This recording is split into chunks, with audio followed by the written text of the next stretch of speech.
bestie, how are you? OMG, finally kita sampai di masa di mana saya, Tasya Farasya, memiliki episode khusus di Boon Lifetainment yang bernama Tasya First. Beri tepuk tangan dulu. Dan saya pribadi di sini sebagai Tasya Farasya adalah the queen of Tasya First.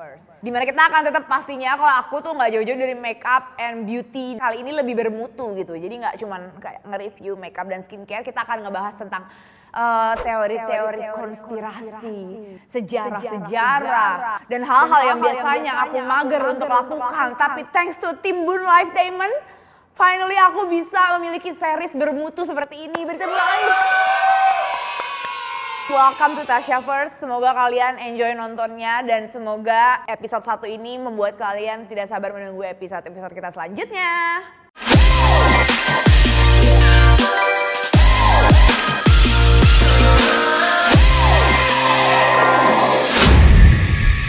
Nah, jadi buat kalian yang wondering kayak, kok Tasya pakai pink sih, tumben banget gitu kan. Terus ada Barbie. Karena di episode 1 ini kita akan ngebahas tentang Barbie.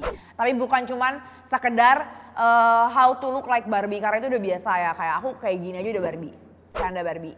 Tapi kita akan ngebahas tentang sejarah awal mulanya nih ada Barbie tuh gimana gitu. Kalau aku sih kayak waktu kecil yang main Barbie ngebayanginnya ya udah dia boneka aja, terus dia cantik, dia lucu. Tapi sebenarnya setelah aku pikir-pikir lagi, banyak juga loh pengaruh Barbie ke dalam kehidupan aku gitu, ngerti gak sih? Kalau kalian iya gak? Kayak walaupun waktu kita waktu kecil kita ngeliatnya cuman kayak, ya dia boneka untuk kita main. Tapi lama-lama kita jadi ada rasa, oh ini yang perfect tuh dia ya, berarti gue gede tuh harus kayak dia. Berarti cantik tuh kayak gini, iya gak sih? Kayak secara gak sadar, kita nih alam bawah sadar kita dicuci otak juga untuk merasa yang perfect itu seperti Barbie. Nah, hari ini kita akan bahas secara tuntas awal mulanya bisa tercipta Barbie doll ini tuh kayak gimana. Jadi langsung mulai aja dan serunya itu kita sambil skincarean. Biar semakin seperti Barbie kulit kita, oke? Oke, first thing first. Ini lucu banget, aku mau pakai masker ya. Jadi masker ini masker 60 detik gitu. Mahal banget, astagfirullahaladzim. Ini harganya 20 juta ya. 20 juta. Tapi itu 20 juta karena didiskon buat aku. Harga aslinya lebih dari 20 juta. Nah, dipakainya ini seminggu sekali aja. Dia akan membuat wajah kita seperti zombie. Jadi udah harganya 20 juta malah bikin kulit seperti zombie gitu. Tapi nggak apa-apa, kita pakai dulu sekarang. Sambil aku mau ngebahas sebenarnya awal mula Barbie itu gimana. Jadi pada suatu hari nih ya di Jerman tahun 50-an gitu. Ada sebuah komik strip di sebuah koran yang namanya Bild. Jadi koran ini namanya Bild gitu. Nah terus biasa tuh di koran kan suka kayak ada area komiknya gitu kan. Nah ada area komik ini nih ada satu karakter ini namanya Lily untungnya, bukan Lulu. Kalau Lulu kan saya ya jatuhnya. Nah dia itu tuh si Lily ini nih di koran ini ceritanya personalitinya kayak sedaktif sama bold gitu loh. Nih si Lily. Mirip gue dikit. Ya bener setelah saya lihat ya. Nah terus dia ini populer banget gitu. Akhirnya saking populernya tahun 53 si Lily ini bonekanya dirilis versi kecil-kecil gitu. Tapi dijualnya bukan di toko boneka anak-anak bocil. Dijualnya itu di toko-toko dewasa kayak di toko rokok, di toko bar. Kayak gitu-gitu, ngerti gak sih? Emang fokusnya bukan buat bocil-bocil tapi buat ya para pembaca koran tersebut gitu kan. Nah terus pada suatu hari nih, kalian tahu gak sih co-foundernya Mattel yang bernama Ruth Handler. Nah dia itu mungkin lagi brainstorming, kalau aku tuh bayinya mungkin dia lagi di kamar mandi gitu ya. Kayak Kak Gigi juga kan, Kak Gigi kalau katanya brainstorming tuh di kamar mandi gitu. Sambil pupita gitu, dia kayak gue mau bikin boneka nih buat anak kecil gitu ya. Apa ya kira-kira gitu. Yang buat cewek gitu kan. Nah terus dia lagi liburan nih ke Eropa. Habis itu dia ngeliat si boneka Lily ini di tokonya langsung. Terus dia kayak, such an idea. Kenapa nggak gue bawa nih boneka Lily ini untuk menjadi prototipe ide saya selanjutnya. Begitu teman-teman. Nah sebentar lagi aku akan nggak bisa ngomong karena kulit aku akan terasa kencang dan tertarik. Tapi mumpung masih bisa ngomong aku akan lanjutin ceritanya ya. Nah terus si Barbie ini inspirasi awalnya itu kan miniaturnya kan dari boneka untuk orang dewasa. Tapi kan kenapa gitu dinamain Barbie gitu ya? Nah, Barbie ini sebenarnya panggilan dari kayak kalau ini sih kayaknya udah banyak yang tahu ya. Barbie itu nama panjangnya Barbara Millicent Roberts. Ini tuh anaknya si Ruth Handler ini. Jadi Ruth ngasih nama Barbara ini karena nama anaknya gitu. Nah, pertama kali akhirnya dirilis ke publik Barbara Barbie ini adalah tahun 1959. Jadi lumayan lama juga nih dia ke Eropa, dia belanja tahun 1953. Dia brainstorming sampai tahun 59 baru akhirnya rilis nih boneka Barbie ini pertama kali. Di American International Toy Fair. Nah terus si bentuk Barbie ini juga pastinya udah di makeover ya. Jadi dia gak ngejiplak Lily 100%. Ini nih boneka Barbie yang pertama kali ada tuh yang ini. Ya yang Margot Robbie juga di filmnya sempat kayak bergaya seperti ini gitu ya, lucu. Nah dia udah di makeover terus dibikin kakinya jinjit, nggak flat. Kalau Lily kakinya flat, kalau Barbie kakinya jinjit gitu kan. Nah terus mereka tuh awalnya juga pasti ya biasa lah ya namanya orang jualan pasti awal tuh skeptis gitu. Aduh ada gak sih yang mau beli kayak gitu kan. Nah terus nih si Mattel ya nge-hire orang marketing buat nge-interview beberapa anak perempuan sama ibu-ibu gitu. Nanya nih kira-kira boneka ini apa sih kurangnya, apa sih yang harus diperbaiki gitu. Oke ini muka saya udah mulai seperti, saya sudah mulai tidak bisa bergerak. Kita harus tunggu 60 detik dulu ya. Sambil menunggu 60 detik aku akan lanjut lagi di ceritanya nih karena ini seru banget. Nah akhirnya karena kayak oh oke nih sukses nih kan yang pertama. Mereka langsung ideation dong, kita berarti harus bikin beberapa boneka Barbie yang berbeda, dipikirnya gampang nih. Akhirnya mereka bikin beberapa nih, ada keluarganya, ada adiknya, ada saudara-saudaranya yang lainnya gitulah pokoknya. Tapi ternyata banyak kontroversi yang malah terjadi karena peluncuran Barbie-Barbie lain selain Barbie original ini. Yang pertama akan aku bahas itu adalah Skipper. Skipper ini ceritanya adalah adiknya Barbie gitu kan. Ini tahun 1964 dikeluarinnya sama Mattel. Nah tapi si Mattel ini lama-lama nyadar. Nah ini Skipper masa kecil selamanya gitu. Kok jadi anak kecil selamanya kapan dia tumbuh dewasa. Akhirnya tahun 1974 mereka ngerilis Skipper Teenager. Tapi nggak lama setelah itu penjualannya tuh berhenti begitu aja. Nah ini Skipper Teenager ini yang ngakak. Kenapa tau nggak ngakaknya? Karena jadi dia awalnya bentuknya kayak gini. Kayak boneka biasa. Tapi bisa diputer dus gitu kayak tiba-tiba dia jadi punya balonku ada 5-nya 2 lalu dia bertumbuh menjadi dewasa gitu kan. Jadi kayak orang geger dong kayak lo yang bener aja masa bikin kayak gini gitu. Akhirnya malah heboh rusuh nggak jadi dikeluarin gitu. Kalau kalian udah nonton film Barbie ada juga nih Skipper nih. Jadi salah satu Barbie yang gagal di launching gitu. Ini mulai agak zombie dan setelah 60 detik kita akan hapus dulu masker 20 juta saya ya. Selanjutnya another product overpriced yang aku beli. Ini adalah kayak buat ngilangin puffiness di bawah mata tapi harganya juga nggak masuk di akal yaitu 15 juta. Jadi kayak ya udah gue pakai aja sampai habis. Selanjutnya kita akan ngebahas Barbie yang problematik lainnya. Nih ada nih tahun 1963 Mattel ngerilis lagi Barbie yang namanya Mitch. Nah kalau si Mitch ini ciri khasnya tuh kayak dia bajunya tuh lebih tertutup gitu ya. Ini maksudnya kayak udah bagus nih ceritanya Barbie baju tertutup nih pasti merasa banyak orang-orang yang kayak nah ini seperti aku karena aku lebih sopan bajunya, lebih decent gitu kan. Tatonya mereka malah ngerilis Mitch yang versi hamil. Akhirnya orang-orang malah kayak komplain dong kayak lu kok malah jadi promosiin kehamilan di luar nikah gitu kan. Terus akhirnya puyeng nih Mattel. Terus akhirnya mereka malah ngerilis lagi Mitch yang versi pakai cincin perkawinan. Tapi yang dirilis duluan kan yang hamil. Jadi orang tetap kayak berarti maksud lo apa? Maksud lo hamil dulu baru nikah? Ini hamil dulu nikah dong. Wah geger lagi, gagal lagi Mattel nih ngeluarin Mitch. Dan kalau kalian nonton filmnya itu juga ada, ya kan? Tau kan Barbie yang hamil yang akhirnya jadi kontroversi dan akhirnya jadinya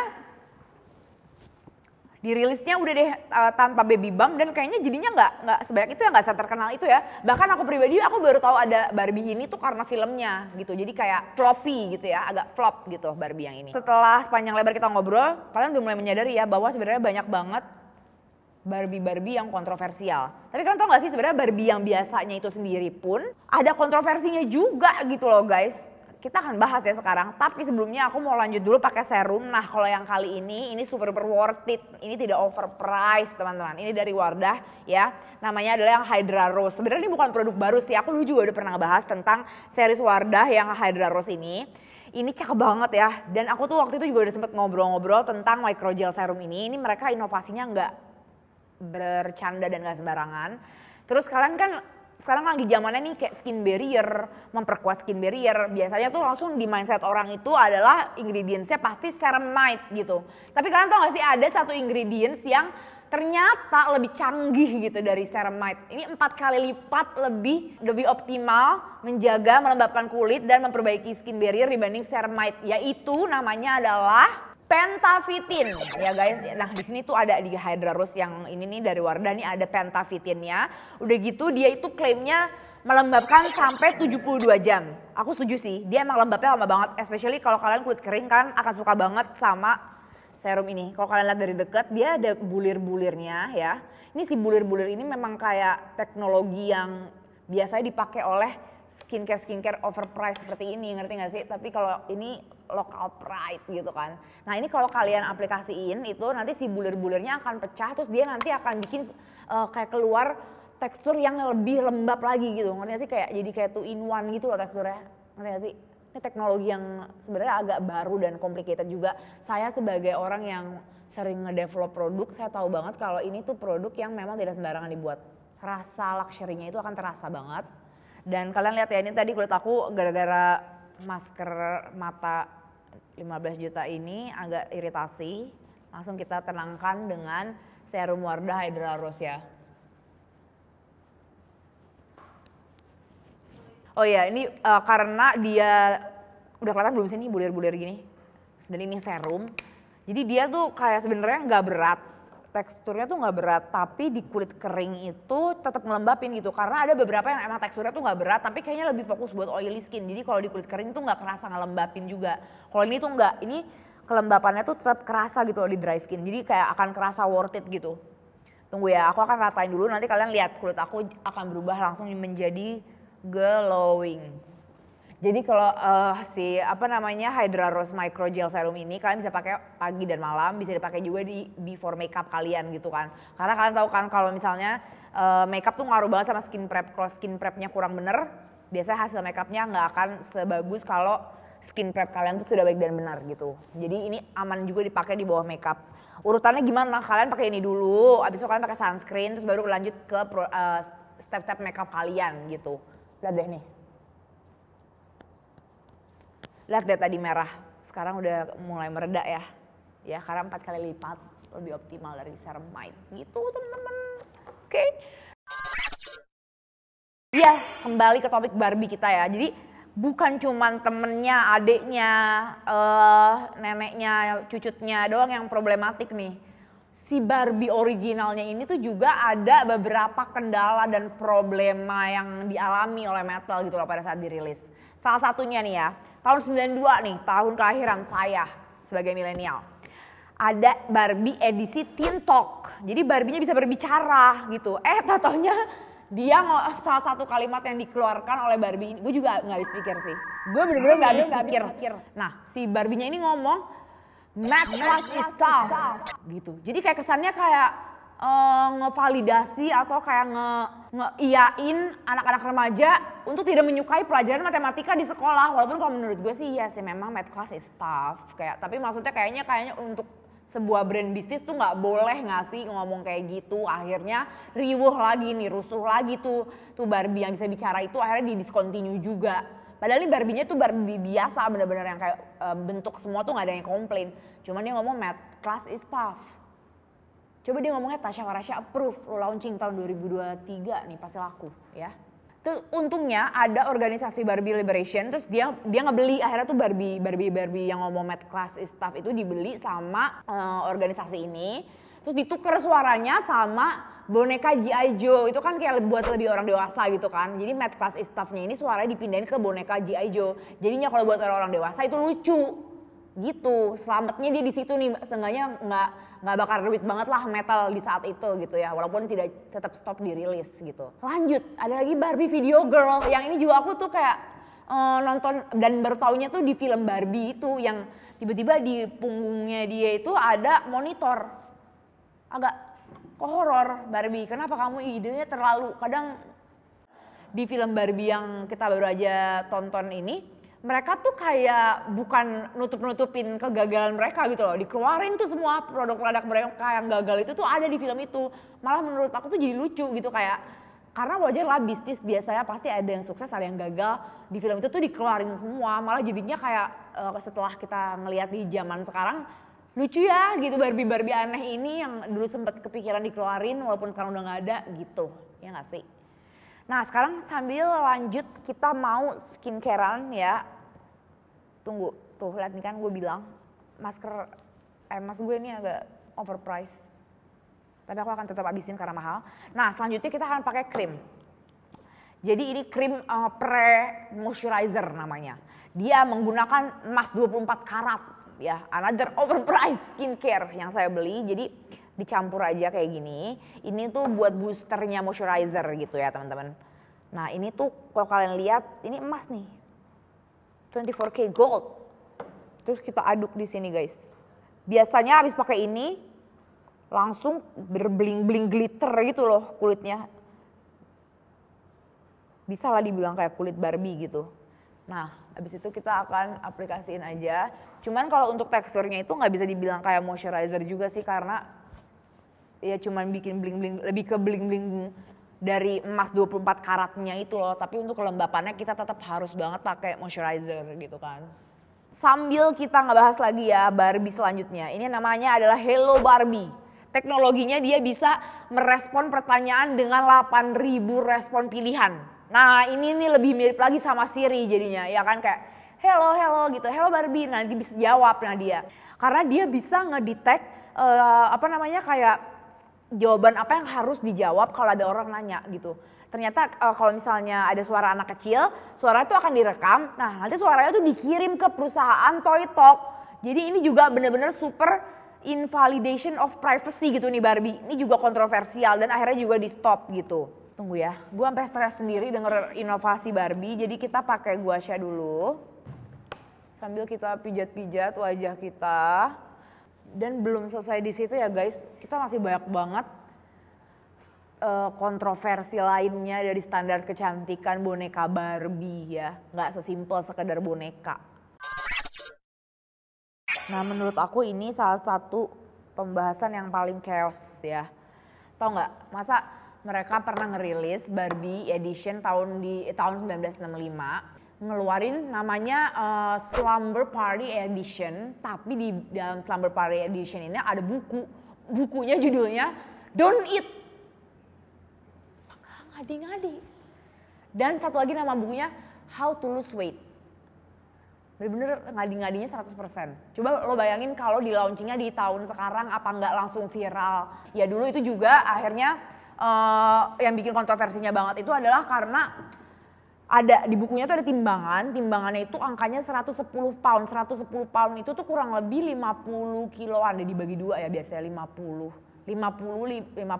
kilo gitu. Sedangkan yang kita tahu itu Barbie tingginya sekitar 175 cm. Jadi bener-bener underweight banget gitu. Berat gue aja 58, tinggi 165. Itu masih overweight sih, tapi emang saya lagi diet tenang ya, saya habis lahirin 2 anak ya. Barbie ini nggak ada kan yang lahirin 2 anak ya, jadi jangan banyak ngomong Barbie. Tapi kalau misalnya menurut standar kesehatan tuh juga kalau tinggi 175 itu normalnya berat badan tuh di sekitar 60 sampai 65 gitu. Jadi bener-bener underweight gitu kan. Terus habis itu ada lagi nih. Tahun 2019 Barbie ngeluarin sebuah foto Barbie plus size. Jadi ceritanya mau ala-ala body positivity tapi malah kena serangan balik karena sejujurnya plus size juga tidak menunjukkan body positivity gitu kan. Karena takutnya orang tuh mikir kayak ya it's okay, nggak usah diurus gitu. Kalau misalnya overweight itu tuh nggak apa-apa. Nih ada nih yang mewakili gue nih Barbie overweight ini gitu. Akhirnya menjadi skandal juga karena ini bukan sebuah cerminan body positivity. Sebenarnya emang banyak banget sih yang menyalahgunakan kalimat body positivity gitu kan. Kita Aduh, gue sampai stres nih bahas tentang Barbie. Kita lanjut dulu pakai moisturizer terakhir ya. Ini tuh dari Hydra Rose juga. Namanya adalah Dewy Aqua Day Gel, oke? Nah ini sambil kita akan pakai, sambil aku akan pakai gua sha karena aku udah stres ngelihat ideation dari Barbie. Nih ya kalian harus lihat nanti ya sebelah aku pakai yang sebelah sini dulu. Di sebelah kanan dulu. Nah akhirnya di tahun 2016 nih Mattel mengeluarkan Fashionista Series. Nah di sini nih ada Barbie yang nggak cuman kurus doang. Ada yang petit, ada yang small, ada yang curvy gitu kan. Beberapa anak masih menganggap curvy-nya tuh masih gemuk gitu loh. Jadi kayak masih kayak seakan-akan nggak realistis aja gitu. Portray female body yang nggak realistis gitu. Dan kayak takutnya malah nge-highlight kalau overweight ini tuh nggak apa-apa gitu kan. Akhirnya dengan segala kecaman yang mereka terima, mereka tuh merilis different body types and skin tone, bahkan ada yang special edition seperti yang kayak Barbie Down syndrome, ada lagi Barbie yang tuli, itu yang mewakili saya juga tuli. Jadi saya punya Barbie di sini. Nah, itu akhirnya baru mendapatkan feedback positif ya dari masyarakat luas gitu, teman-teman. By the way, ini yang sebelah sini yang udah aku pakai moisturizer ya. Yang sebelah sini yang belum. Kelihatan ya bedanya, ya kan? Lanjut dulu pakai moisturizer. Selesai juga skincarean aku. Apakah kulit aku sudah seperti Barbie? Kesimpulannya adalah menurut aku gila sih ya.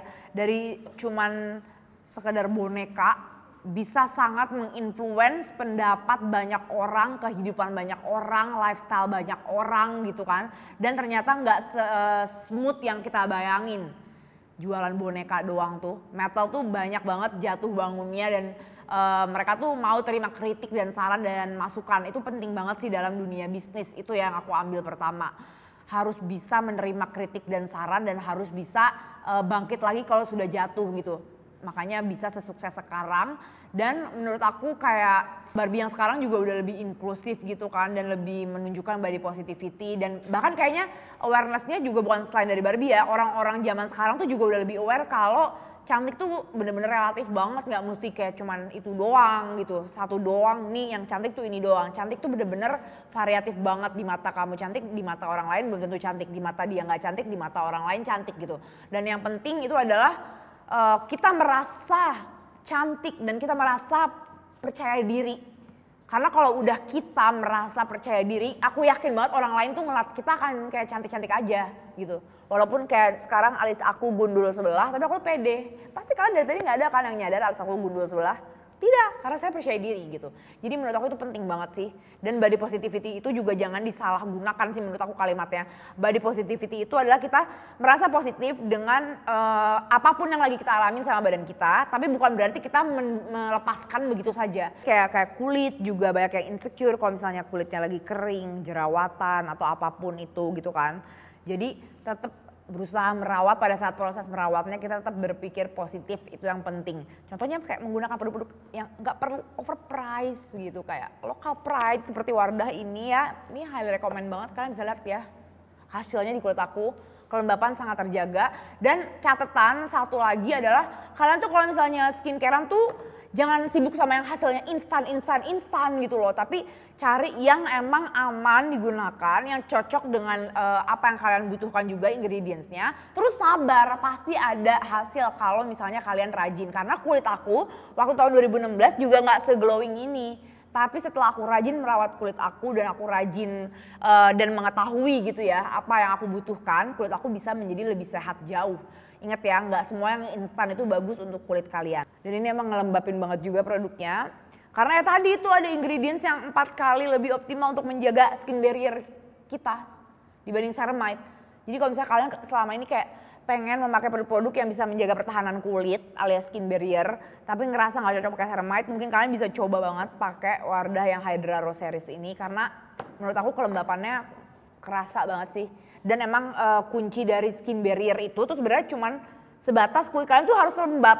Kalau kulit kalian lembab, berarti skin barrier kalian akan bagus gitu loh. Sesimpel itu. Jadi gak usah dipersulit skincare zaman sekarang tuh udah banyak banget yang bagus dan gak usah terlalu ditakutin gitu loh. Sebenarnya skin barrier itu adalah pada saat kulit kalian lembab, skin barrier kalian akan terjaga. As simple as that gitu, udah.